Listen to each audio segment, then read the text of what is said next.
45 അധ്യായം 1 മുതലുള്ള വാക്യങ്ങൾ. അപ്പോൾ ചുറ്റും നിൽക്കുന്നവരുടെ മുമ്പിൽ തന്നെത്താൻ അടക്കുവാൻ വഹിയാതെ എല്ലാവരെയും എന്റെ അടുക്കൽ നിന്ന് പുറത്താക്കുവീൻ എന്ന് യോസഫ് വിളിച്ചു പറഞ്ഞു.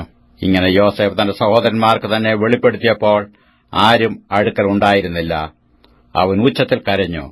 മിസ്രയീമ്യരും ഫറവോന്റെ ഗൃഹവും അത് കേട്ട് യോസഫ് സഹോദരന്മാരോട്, ഞാൻ യോസഫ് ആകുന്നു, എന്റെ അപ്പൻ ജീവനോടിരിക്കുന്നുവോ എന്ന് പറഞ്ഞു. അവന്റെ സഹോദരന്മാർ അവന്റെ സന്നിധിയിൽ ഭ്രമിച്ചുപോയതുകൊണ്ട് അവനോട് ഉത്തരം പറവാൻ കഴിഞ്ഞില്ല.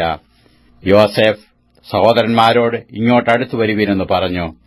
അവർ അടുത്തു ചെന്നപ്പോൾ അവൻ പറഞ്ഞത്, നിങ്ങൾ മിസ്രയീമിലേക്ക് വിറ്റുകളഞ്ഞ നിങ്ങളുടെ സഹോദരൻ യോസഫ് ആകുന്നു ഞാൻ. എന്നെ ഇവിടെ വിറ്റതുകൊണ്ട് നിങ്ങൾ വ്യസനിക്കേണ്ട, വിഷാദിക്കുകയും വേണ്ട. ജീവരക്ഷയ്ക്കായി ദൈവം എന്നെ നിങ്ങൾക്ക് മുമ്പേ അയച്ചതാകുന്നു. ദേശത്ത് ക്ഷാമം ഉണ്ടായിട്ട് ഇപ്പോൾ 2 സംവത്സരമായി. ഉഴവും കൊയ്ത്തുമില്ലാത്ത 5 സംവത്സരം ഇനിയുമുണ്ട്.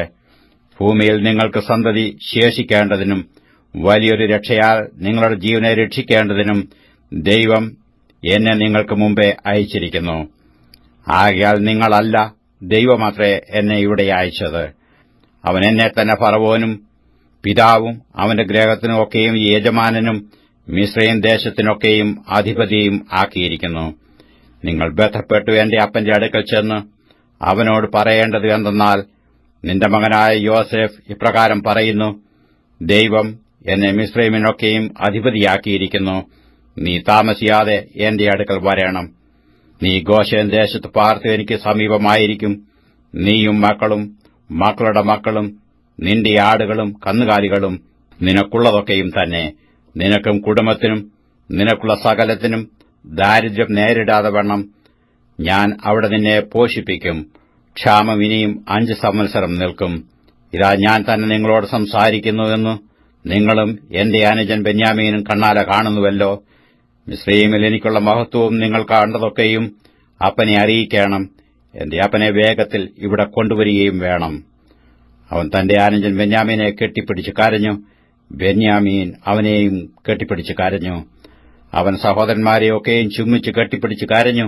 അവന്റെ ശേഷ സഹോദരന്മാർ അവനുമായി സല്ലാപിച്ചു.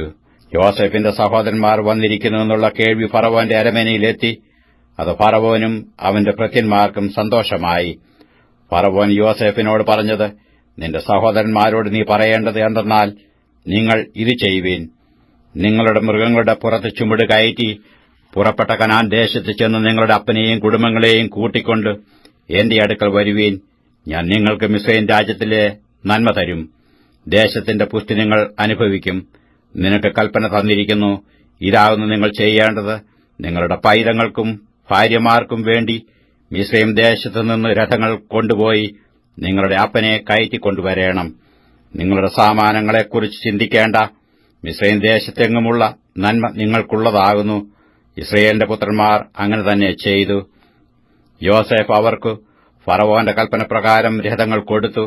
വഴിക്ക് വേണ്ടുന്ന ആഹാരവും കൊടുത്തു. അവരിൽ ഓരോരുത്തനും ഓരോ വസ്ത്രവും, ബെന്യാമീനോ 300 വെള്ളിക്കാശും 5 വസ്ത്രവും കൊടുത്തു. അങ്ങനെ തന്നെ അവൻ തന്റെ അപ്പന് 10 കഴുതപ്പുറത്ത് മിസ്രയീമിലെ വിശേഷ സാധനങ്ങളും 10 പെൺകഴുതപ്പുറത്ത് വഴിച്ചെലവിന് ധാന്യവും ആഹാരവും കയറ്റി അയച്ചു. അങ്ങനെ അവൻ തന്റെ സഹോദരന്മാരെ യാത്രയയച്ചു. അവർ പുറപ്പെടുമ്പോൾ, നിങ്ങൾ വഴിയിൽ വെച്ച് ശണ്ട കൂടരുതെന്ന് അവരോട് പറഞ്ഞു. അവർ മിസ്രയീമിൽ നിന്ന് പുറപ്പെട്ടു കനാൻ ദേശത്തു അപ്പനായ യാക്കോബിന്റെ അടുക്കലെത്തി. അവനോട്, യോസേഫ് ജീവനോടിരിക്കുന്നു, അവൻ മിസ്രയീം ദേശത്തിനൊക്കെയും അധിപതിയാകുന്നു എന്ന് പറഞ്ഞു. അപ്പോൾ യാക്കോബ് സ്തംഭിച്ചുപോയി. അവർ പറഞ്ഞത് വിശ്വസിച്ചതുമില്ല. യോസേഫ് തങ്ങളോട് പറഞ്ഞ വാക്കുകളൊക്കെയും അവർ അവനോട് പറഞ്ഞു. തന്നെ കയറ്റിക്കൊണ്ടുപോകുവാൻ യോസേഫ് അയച്ച രഥങ്ങളെ കണ്ടപ്പോൾ അവരുടെ അപ്പനായ യാക്കോബിനു വീണ്ടും ചൈതന്യം വന്നു. മതി, എന്റെ മകൻ യോസേഫ് ജീവനോടിരിക്കുന്നു. ഞാൻ മരിക്കും മുമ്പേ അവനെ പോയി കാണും എന്ന് ഇസ്രായേൽ പറഞ്ഞു.